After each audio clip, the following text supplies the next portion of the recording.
The rest you can write yourself.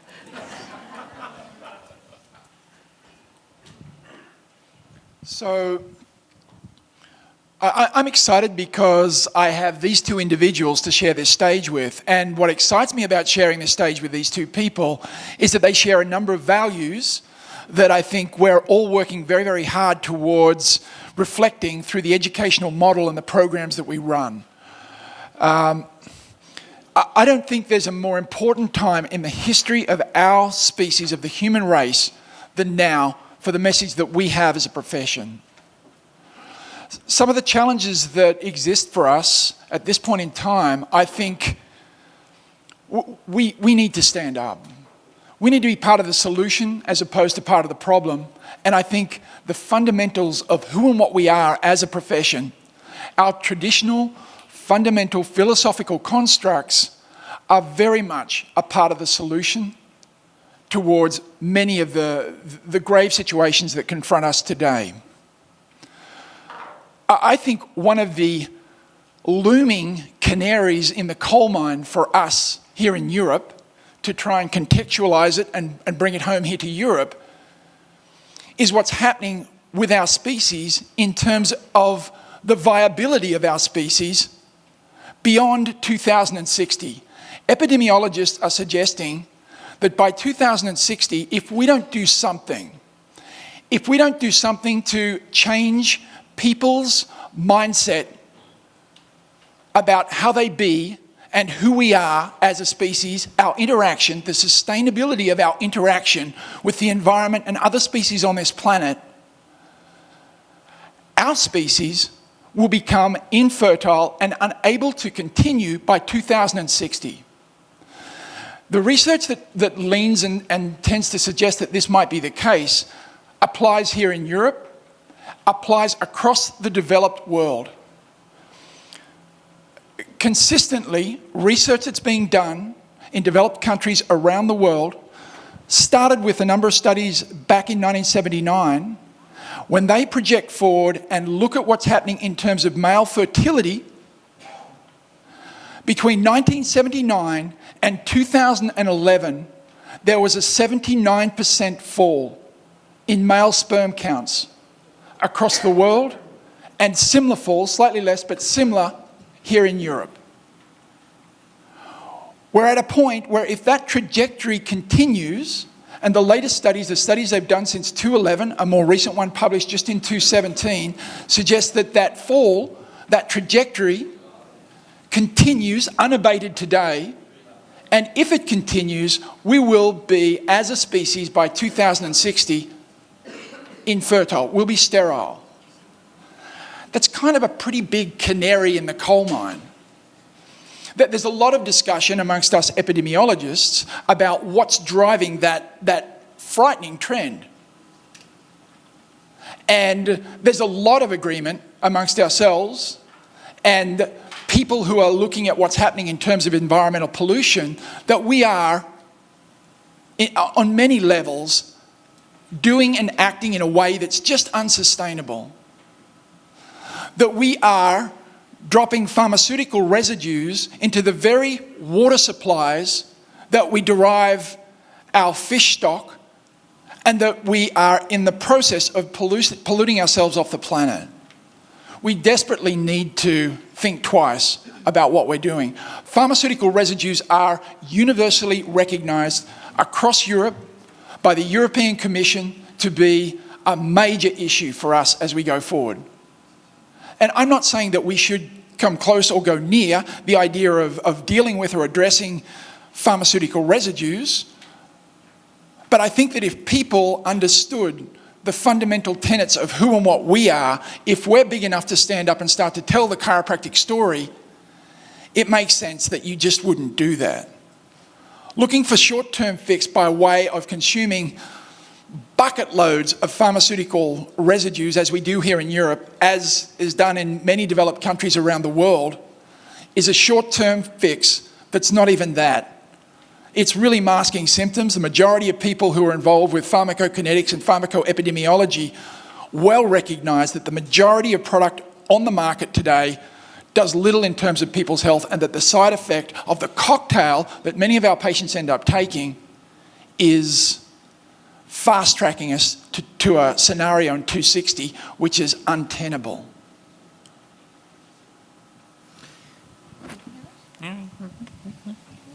Okay, I think this is a typical human problem. A human being is rational, but not necessarily reasonable. And you can see it even in our profession. When you think about the discussions with about philosophy, for example, we already had the mentioning of the infamous S word, subluxation, which is obviously, or used to be, a reason to be not evidence-based. And I can tell you what, if you know a little bit about philosophy, you should know that everything is for the love of wisdom, for the truth. You seek for the truth, and you do this with a certain methodology. And subfields of philosophy, for example, are aesthetics, ethics, and logic. So if you're opposed to philosophy, you're opposed to reasonable thinking. So what we do in our profession, this is exactly what we do. We are opposed to philosophy. We don't have this interesting, vivid discussions to bring our profession forward. We are not trying to be more fruitful with our opposing thoughts, maybe.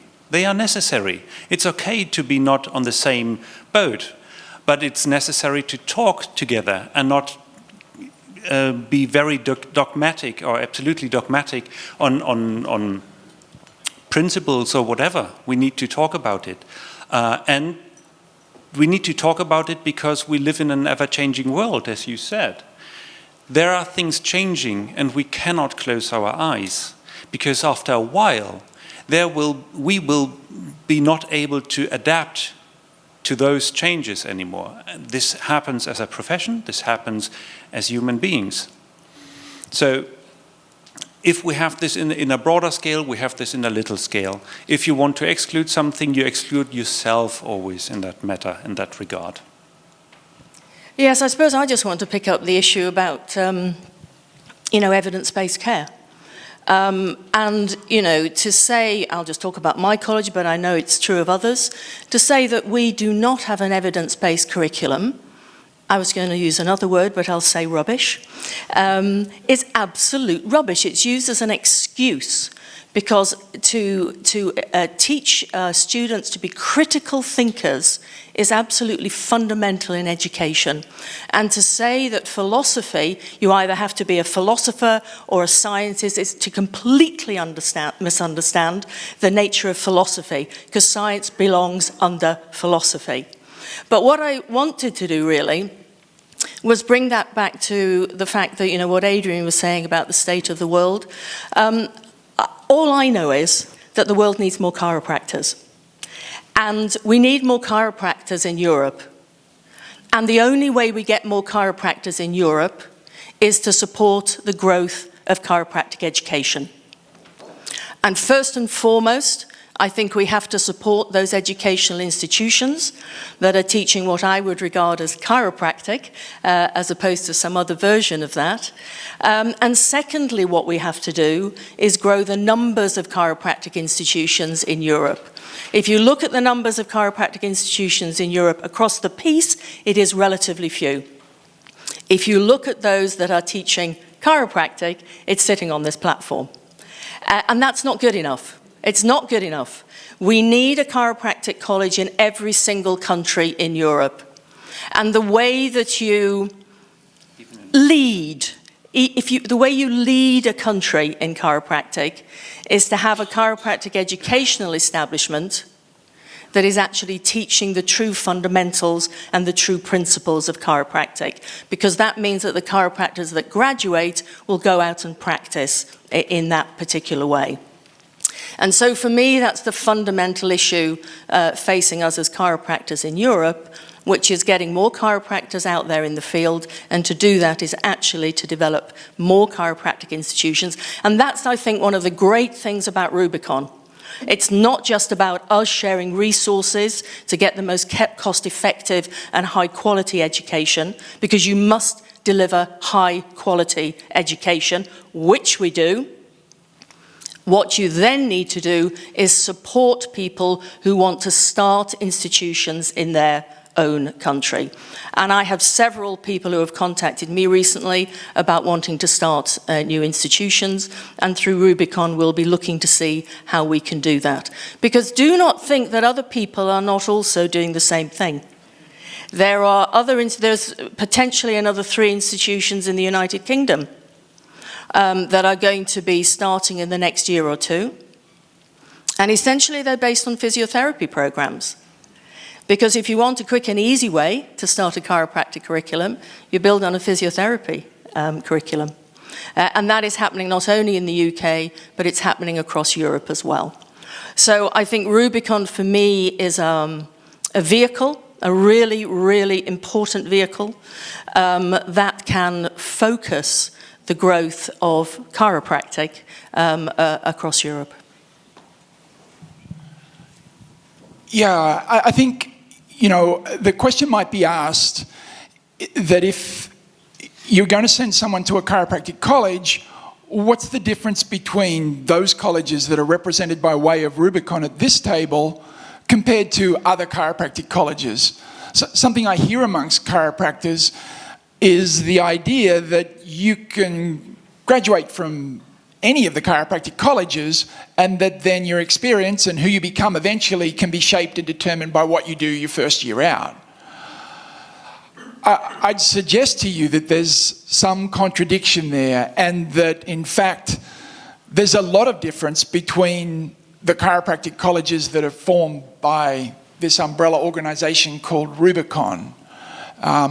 We've done some work on mapping our respective curriculums. We've taken a look at our individual curriculums, and there's been some work done on mapping them to look at what's similar and what's different.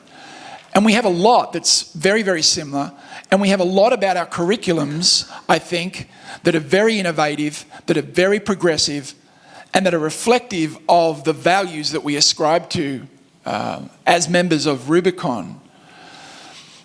For example, one of the phenomenon that we know happens amongst other healthcare providers, and in particular medical practitioners as they're going through their training, is that from the time they start until the time they graduate, their level of empathy, when measured at the start, monitored across their study, their years at medical school, and by the time they graduate, actually declines significantly.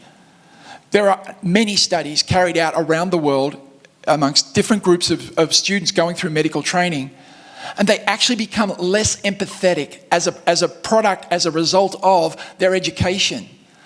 It's the antithesis of graduating someone who cares, who's able to heal and be part of that supportive relationship that's essential to underpinning someone's internal healing capacity. We see empathy as an integral part of what it is to be a healthcare provider. You're not there to treat the disease. You're there to support that individual's inherent, inborn self-healing capacity. And I think that programs that aren't working towards that, those that have potentially a more mechanistic, or who just don't have an awareness of the importance or an appreciation of the importance of communication, of relationship, of supporting and leading people towards health, are going to produce someone who's at a very different place. You know, we don't have strong evidence at this point in time that our programs necessarily lead to people who are more empathetic. But I think based on our individual experience, the conversations we have, we believe that we've got something very different happening there. Well, it's probably because a lot of students who start a chiropractic program usually have a positive chiropractic experience. There was a loving, caring person changing the life, and it changed them so much that they said, I want to do this too. And suddenly they end up in an institution where they just think, whoa, that's dull and grey.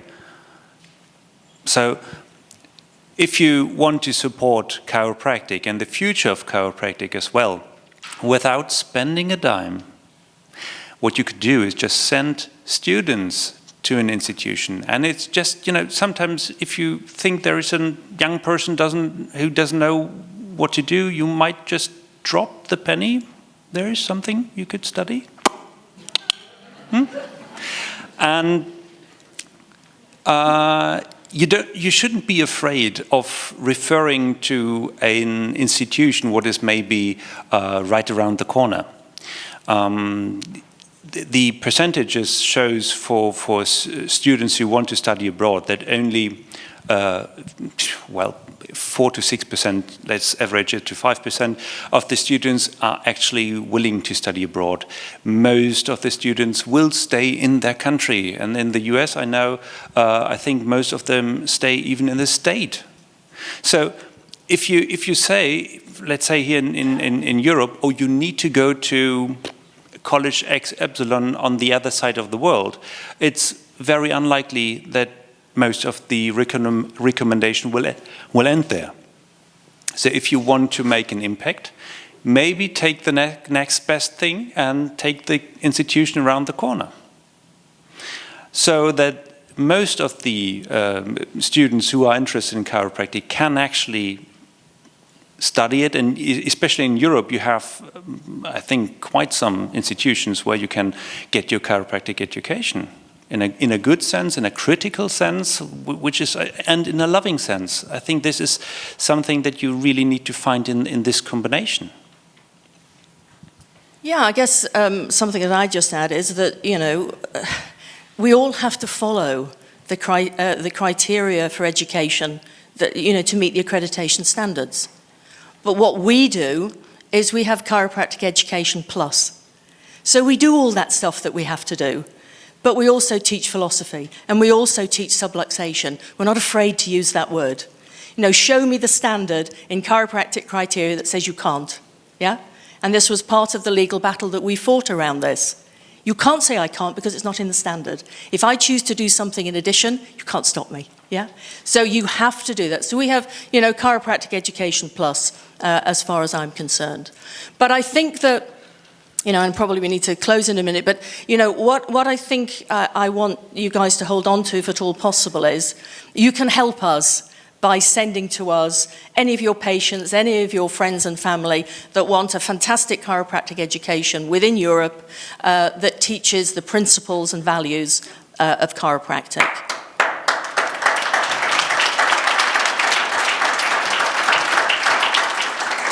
Thank you. And the other thing I would just say, in closing is that, we have fantastic plans to grow chiropractic education across Europe, but not only in terms of the numbers of institutions, but new and innovative ways of delivery, whether that's electronic delivery, mixed mode, distance learning. There are many, many ways that we can create chiropractors. And sometimes the impediment to someone wanting to be a chiropractor is that the options don't suit them. But we have those options, and if anybody wants to talk to us afterwards, we're more than happy to do that. But the thing to hold on to is we need more chiropractors, and the only way you're going to get that is by educating them as chiropractors. Thank you.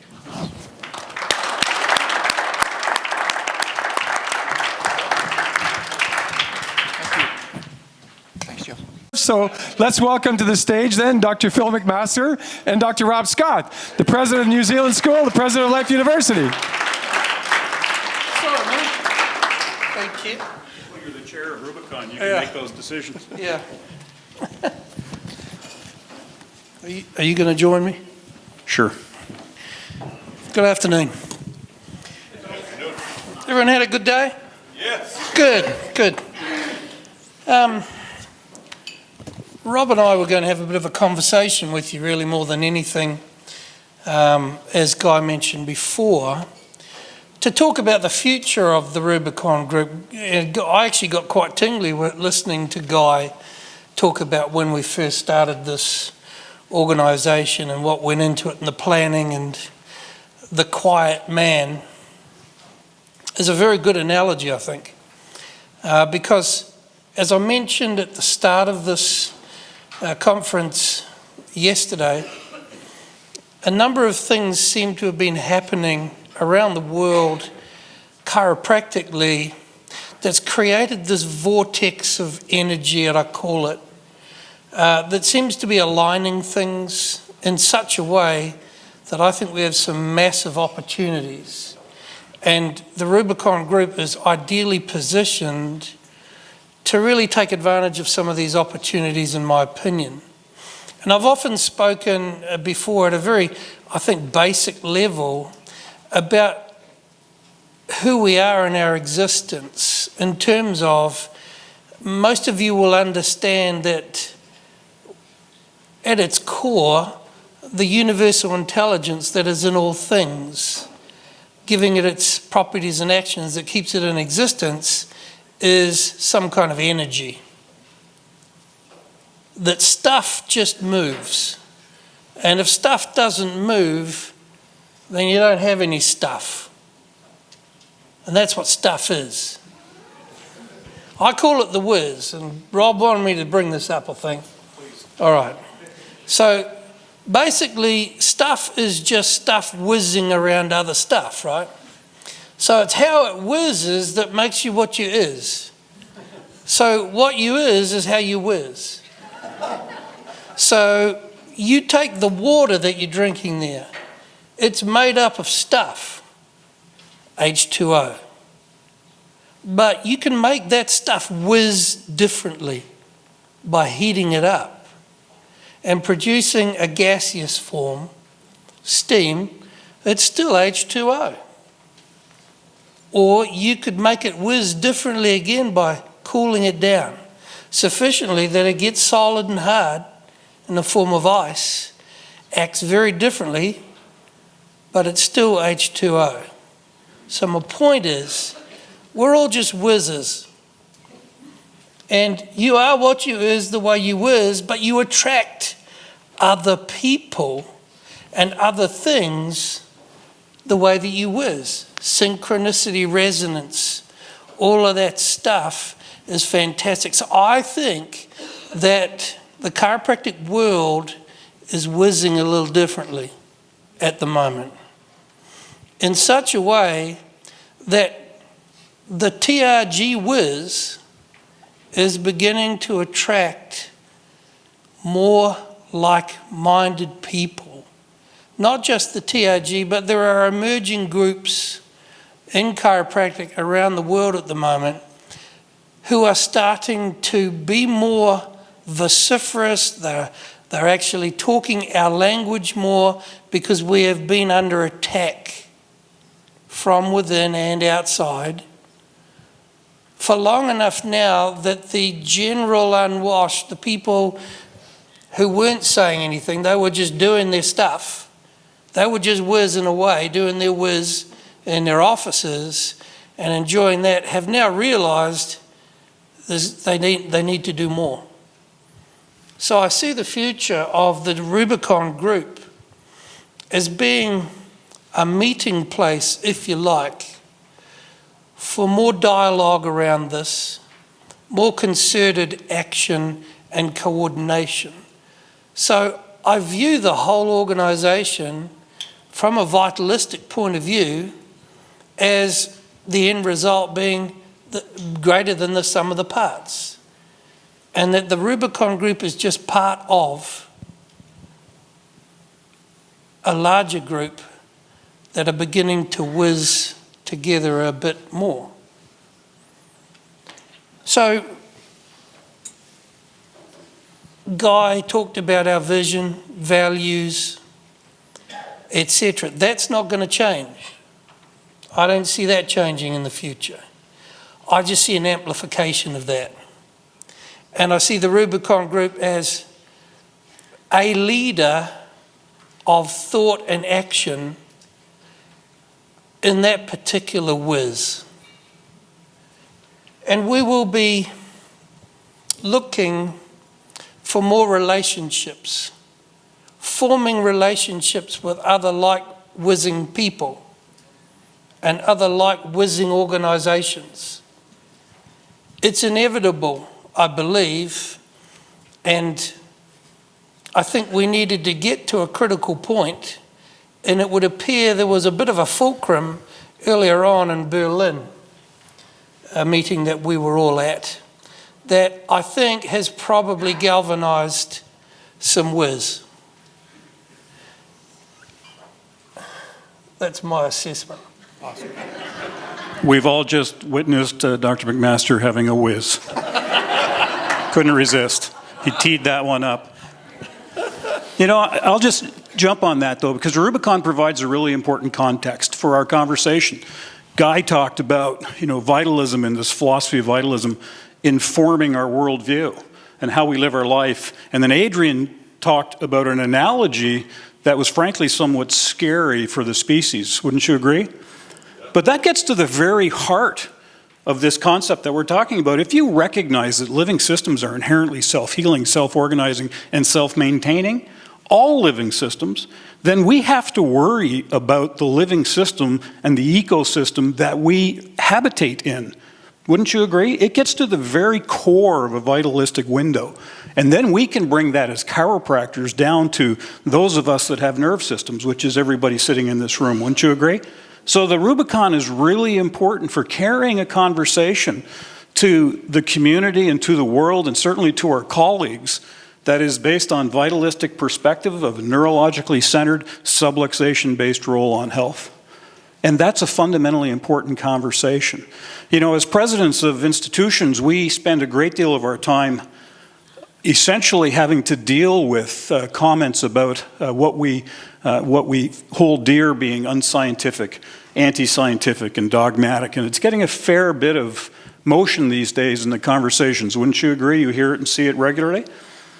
But it was mentioned yesterday, has anybody in the last 2 days heard anything that would support that perspective at all?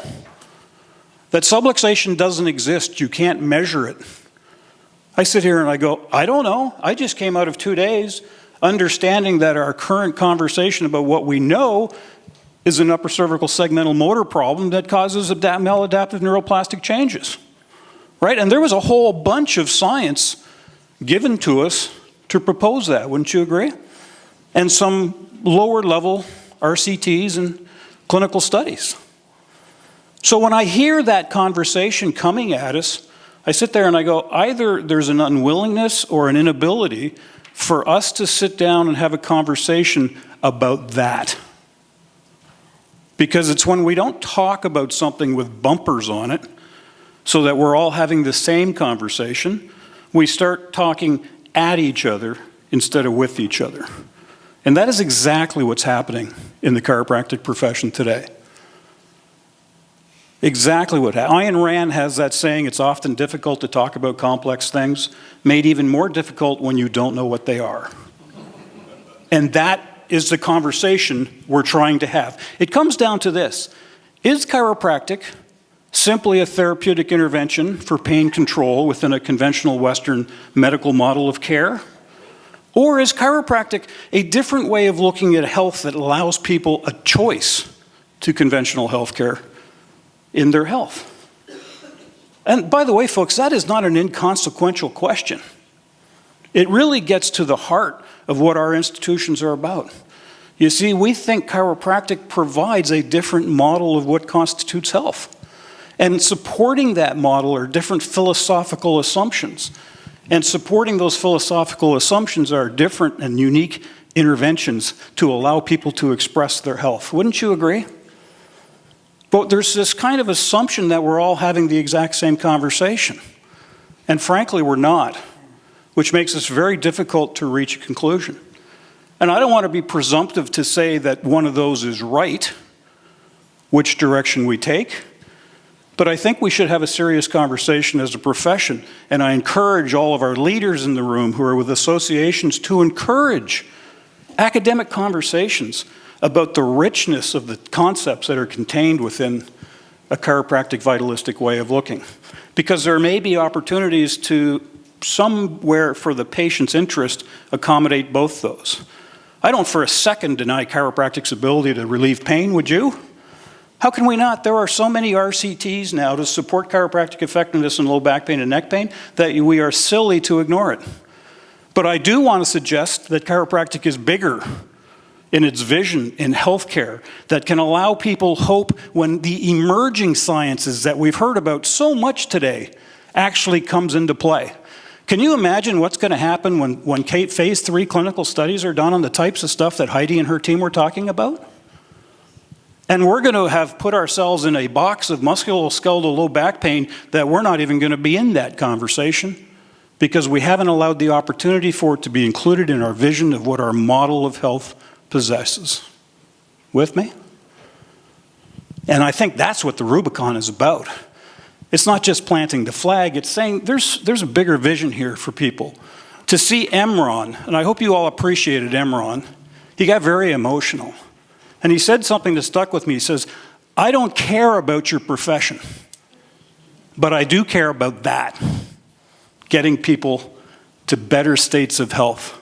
You know, folks, if somebody who's not a chiropractor is dedicating their career to this profession, who has that much passion for what we do, man, I wish we had a whole profession full of Emrons. Wouldn't you agree? I tell you, yeah. So our biggest challenge, and I'm going to wrap up here, is this. I keep going back to, BJ's book, The Great Divide, it was published after he died. Has this great passage in it, and this passage is to me our challenge as a profession moving forward. He said, in that time, 2 schools of thought evolved, the ethereal and corporeal, and since that time, we've had a living, divided, sick man ever since. Each half says it's the whole, mind is everything, no matter, matter is everything, no mind. What is mind never matter? What is matter never mind? Both are right, and as far as they go, but both are wrong because they ignore the other half. Profound statement that allows us to look at healthcare with the emerging sciences, to get away from just a pure musculoskeletal perspective, to embrace the emerging sciences that are starting to come out now, and to create hope for people in our communities that I think is what we all want to do. Dr. McMaster? Well said, Rob. Thank you, sir. Yeah.